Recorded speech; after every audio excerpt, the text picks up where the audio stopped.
All right, good morning and welcome. It's Corporate Governance Platform brought to you by the Institute of Chartered Secretaries and Administrators of Nigeria, ICSAN. I am Funmi Omoburiwo.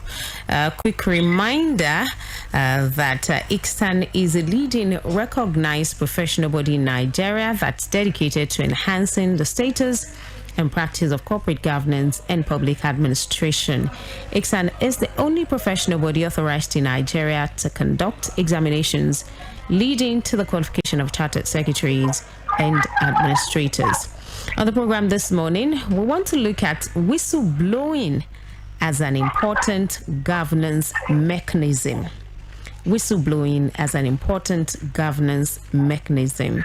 All right, and our guest this morning is Mr. EMEKA ONUOHA, FCIS, former chairman of the River State chapter of ICSAN, is a Port Harcourt-based legal practitioner and chartered secretary. Good morning, Mr. ONUOHA. Good morning, Fumi. Good morning, listeners. I'm glad to be here today. Thank you for inviting me. Thank you for joining us on Corporate Governance Platform this morning. With me in the studio is Mr. Kayode Ketefe, FCIS. He's head of research, ICSAN. Good morning, Mr. Ketefe. Good morning, Fumi. Good morning to you, our guest, Mr. EMEKA ONUOHA, FCIS. And good morning to you, all our listeners. Happy New Month. All right, Happy New Month to each and everyone. Let's quickly take this message and we'll be right back.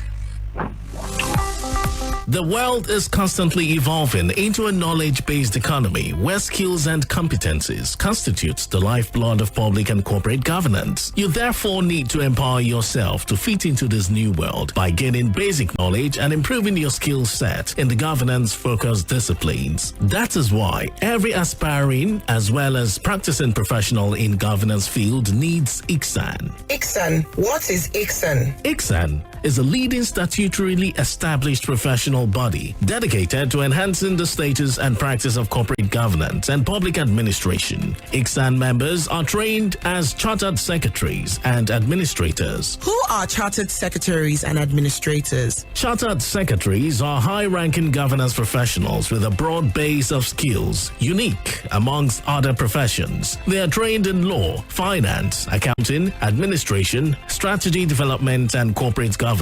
In today's world, chartered secretaries and administrators discharge a wide range of duties and responsibilities, including functioning as chairmen of companies, executive directors, non-executive directors, company secretaries, risk managers, compliance managers, board evaluators, and corporate governance evaluators. That is interesting. How then do I become a chartered secretary and administrator? Good. Go to the Institute's website, www.icsan.org.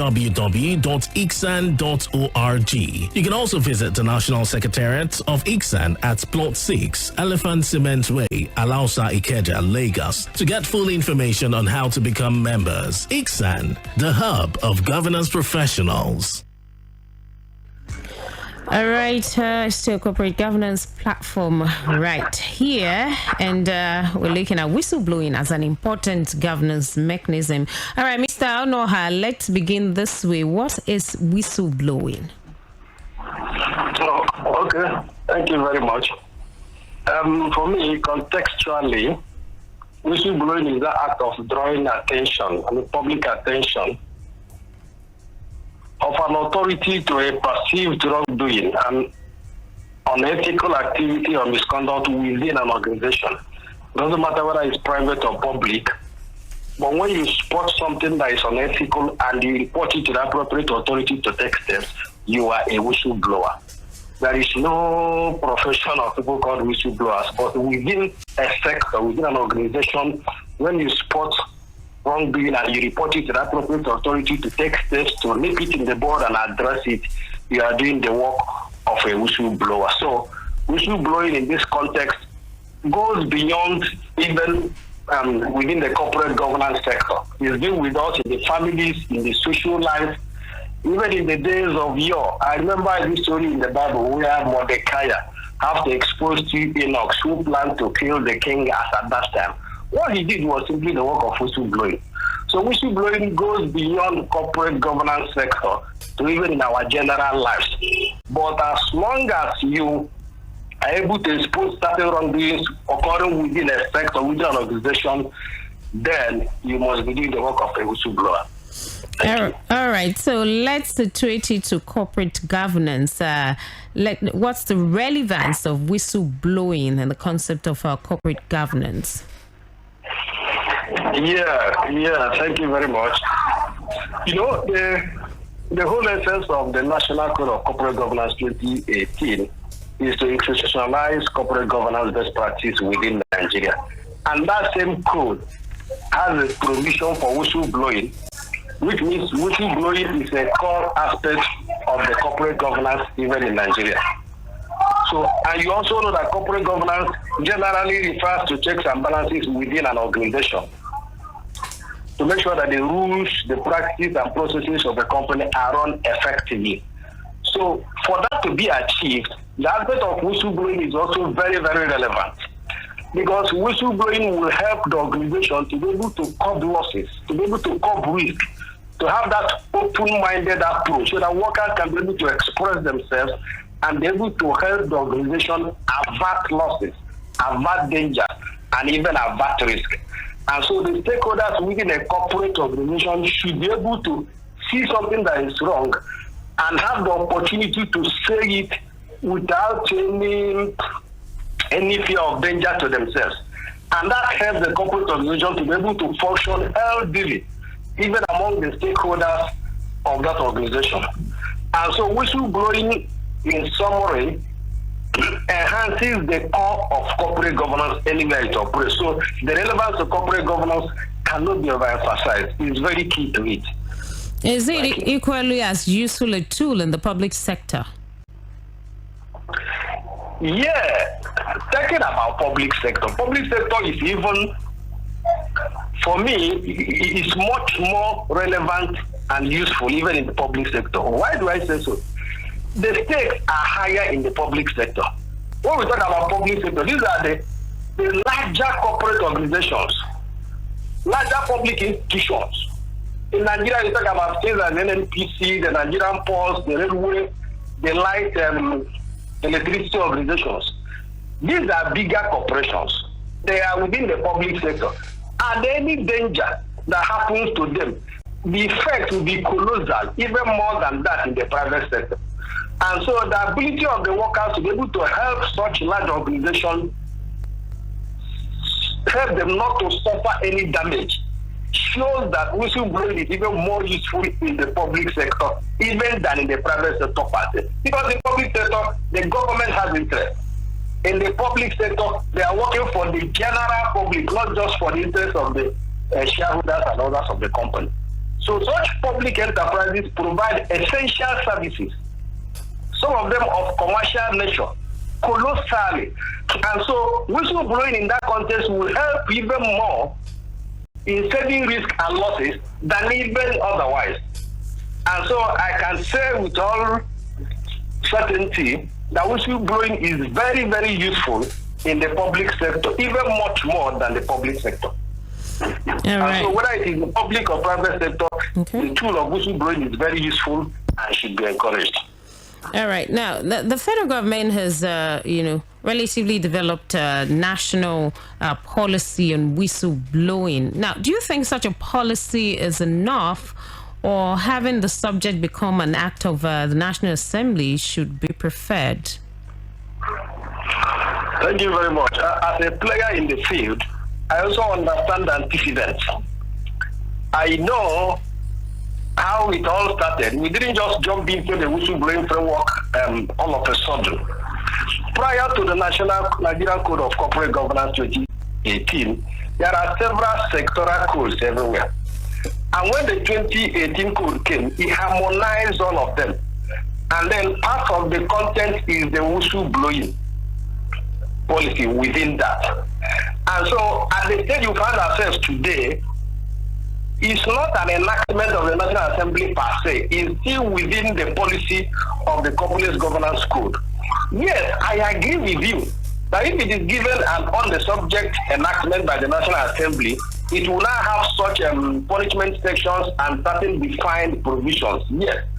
But looking at where we are coming from, where we are today is I would say, where we ought to be.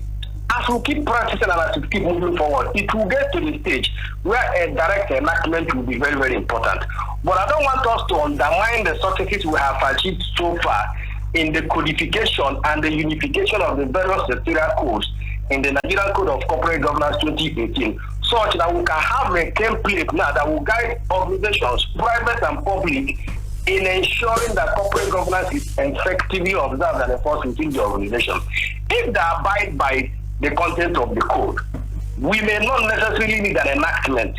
While I also agree as a lawyer that an express enactment will do us more good, but we will get there, I believe, as we proceed. Just like saying, under the principle of progressive realization, as we keep practicing and evolving, we will get to the stage where on the subject enactment on the principle and policies of whistleblowing may be required to be an enactment of itself. But as it is now, I am not against it, and I think it's still okay. Let's imbibe it and move forward, and we'll evolve to the stage where it could appropriately be a national enactment.